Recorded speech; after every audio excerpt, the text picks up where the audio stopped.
लोकप्रिय हिंदी कहानियाँ देखने के लिए चैनल को सब्सक्राइब कर ले और बेल आइकन को भी दबा ले ताकि मैं जो भी कहानी लाऊं वो आसानी से आप तक पहुंच सके।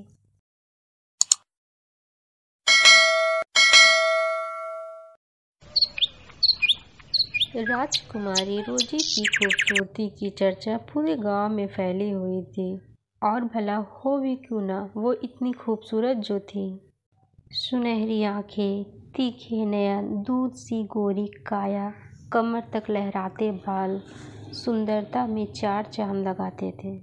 एक बार की बात है, राजकुमारी रोजी को अचानक खड़े खड़े चक्कर आ जाता है और वह बेहोश होकर नीचे गिर पड़ती है। राजकुमारी रोजी राजा साहब की इकलौती बेटी रहती है। जब ये बात राजा को पता चलती है, राजा बहुत चिंतित हो जाते हैं। क्या हो गया है राजकुमारी रोजी को? जाओ, राज्य में जितने भी वैद्य हैं सबको बुला कर लाओ। मेरी बेटी जल्द से जल्द ठीक होनी चाहिए। और राज्य भर में यह ऐलान कर दो कि जो भी मेरी बेटी को ठीक कर देगा, मैं उसे हीरे जवाहरात से भरी हुई पेटी दूंगा। राजा का ऐलान सुनने के बाद राज्य भर से वैद्य आने लगते हैं। सभी वैद्य हर प्रकार से रोजी का इलाज करते हैं, लेकिन राजकुमारी रोजी को होश नहीं आता है। राजा अपनी बेटी को बहुत प्यार करता है, इसलिए वह बहुत चिंतित हो जाता है। उसी राज्य के एक गांव में दो भाई रहते थे, मदन और मोहन। मदन बहुत ही मेहनती था, जबकि मोहन एक नंबर का आलसी था। क्या भाई मोहन, दिन भर इधर उधर बैठकर बांसुरी बजाने से अच्छा है खेत के कामों में हमारा हाथ बटाया करो। मोहन सारा दिन खाली बैठ बांसुरी बजाया करता था।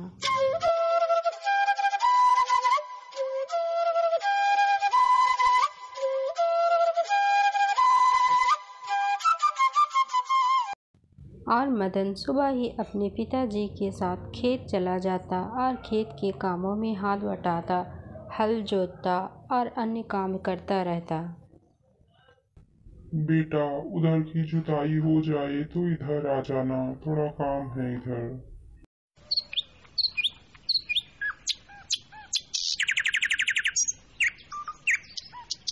एक दिन मदन जंगल के रास्ते से पार हो रहा होता है और वह दो तोते को आपस में बात करते हुए सुनता है।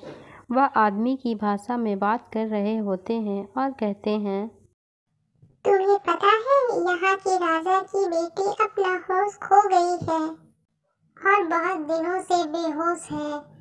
राज्य भर के बड़े बड़े वैद्य आए उसे ठीक करने के लिए, लेकिन कोई भी ठीक नहीं कर पाया। तो इसका मतलब अब वो कभी भी ठीक नहीं हो पाएगी। क्यों नहीं ठीक हो पाएगी? वो जो उत्तर दिशा में पहाड़ी पर सुनहरे फलों वाला पेड़ है, वहाँ से यदि कोई फल तोड़कर उसका रस राजकुमारी को पिलाए तो वह बिल्कुल ठीक हो सकती है। लेकिन ढालू पहाड़ी से ऊपर जाना तो बहुत कठिन काम है। उससे फिसल कर तो कोई बच ही नहीं सकता है। तोते की सारी बातें मदन सुन लेता है और वापस घर आकर माँ को सारी बातें बताता है। वहीं पास में खड़ा मोहन अपने भाई की सारी बातें सुन रहा था। अब वह जाने की जिद करने लगता है। तभी उसका भाई उसे समझाते हुए कहता है, तुम्हारा दिमाग खराब है क्या कि तुम वहां जाओगे? वहां जाने के बाद कोई वापस नहीं आ सकता है, क्योंकि वो पहाड़ इतनी ढालू है कि वहां जो चढ़ता है फिसल कर गिर जाता है और उसकी जान चली जाती है। मदन उसे बहुत समझाता है, लेकिन मोहन जाने की जिद में अड़ा रहता है। मैं वो फल लाने जरूर जाऊंगा और राजा को देकर उनसे हीरे जवाहरात लूंगा, तभी तो मैं आराम से बैठकर बांसुरी बजाते रहूंगा। मोहन जाने के लिए तैयार हो जाता है। तभी उसकी माँ उसे रास्ते में खाने के लिए खाना और पानी दे देती है। अब मोहन घर से निकल पड़ता है। अब मोहन खुशी खुशी पहाड़ी की ओर चल पड़ता है।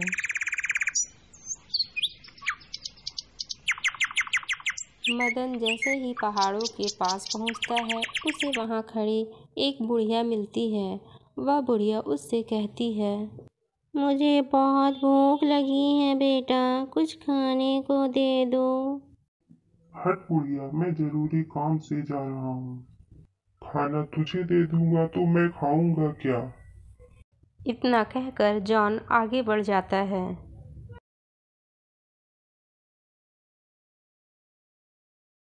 जैसे ही मोहन पहाड़ के ढलाव पर पहुंचता है, उसकी पाँव फिसलती है और वह वहीं गिरकर मर जाता है।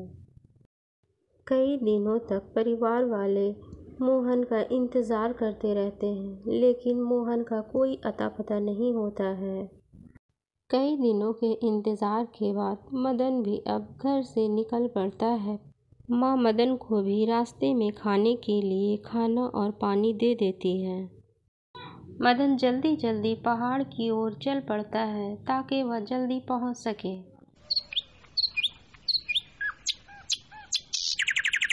मदन पहाड़ के पास पहुंच जाता है। उसे भी नीचे खड़ी वहां एक बुढ़िया मिलती है। जिस तरह मोहन से खाना मांग रही थी, मदन से भी वह खाना मांगती है। मदन अपने खाने में से आधा खाना और पानी उस बुढ़िया को दे देता है और आगे चल पड़ता है।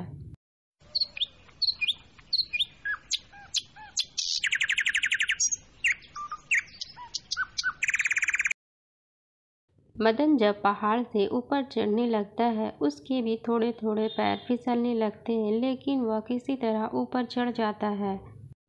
तभी उसके सामने दो तोते दिखाई देते हैं। उनमें से एक तड़प कर उसके आगे गिर जाता है। मदन के पास बहुत थोड़ा पानी बचा रहता है और उसे भी प्यास लगी होती है। फिर भी वह तोते की चोंच में वह पानी डाल देता है और आगे चल पड़ता है। मदन का पैर फिसलना भी अब रुक जाता है। मदन जल्दी जल्दी उस पहाड़ को पार कर जंगल में पहुंच जाता है, जहां वह पेड़ होता है। हाँ, तो यही वह पेड़ है। इसी का फल मुझे लेकर जाना है। मैं जल्दी इसे तोड़कर रख लेता हूँ। जैसे ही मदन वो फल तोड़ता है, उसमें जादुई शक्ति आ जाती है और वह आंखें बंद करता है तो खुद को पहाड़ से नीचे पाता है। उसके सामने वही बुढ़िया खड़ी होकर मुस्कुरा रही होती है। अब मदन समझ गया था कि यह बुढ़िया कोई आम बुढ़िया नहीं, यह एक चमत्कारी बुढ़िया है। आपका बहुत बहुत शुक्रिया मेरी मदद करने के लिए।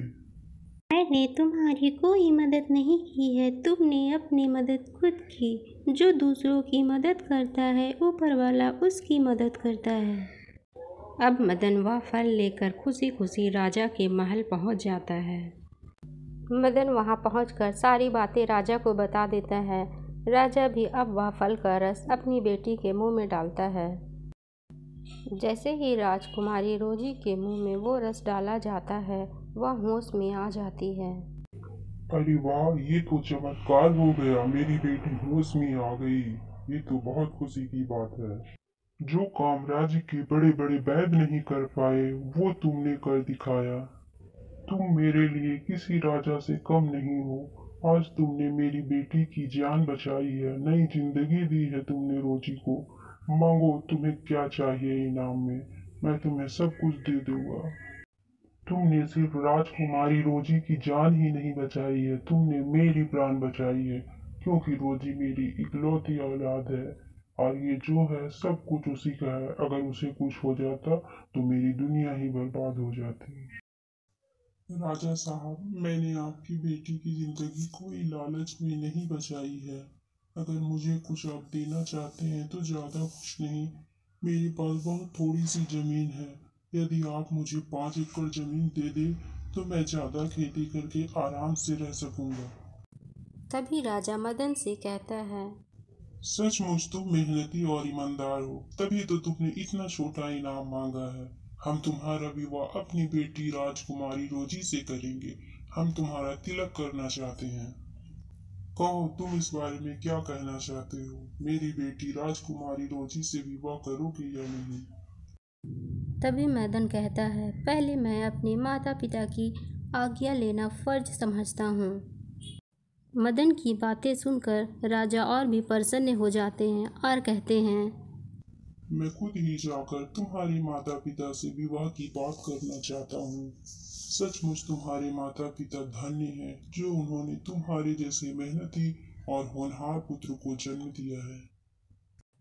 अगले दिन ही राजा साहब मदन के घर जाते हैं उनके माता पिता से मिलने और विवाह की बात करने। दोनों का विवाह तय हो जाता है और कुछ दिन बाद ही मदन और राजकुमारी रोजी का विवाह हो जाता है।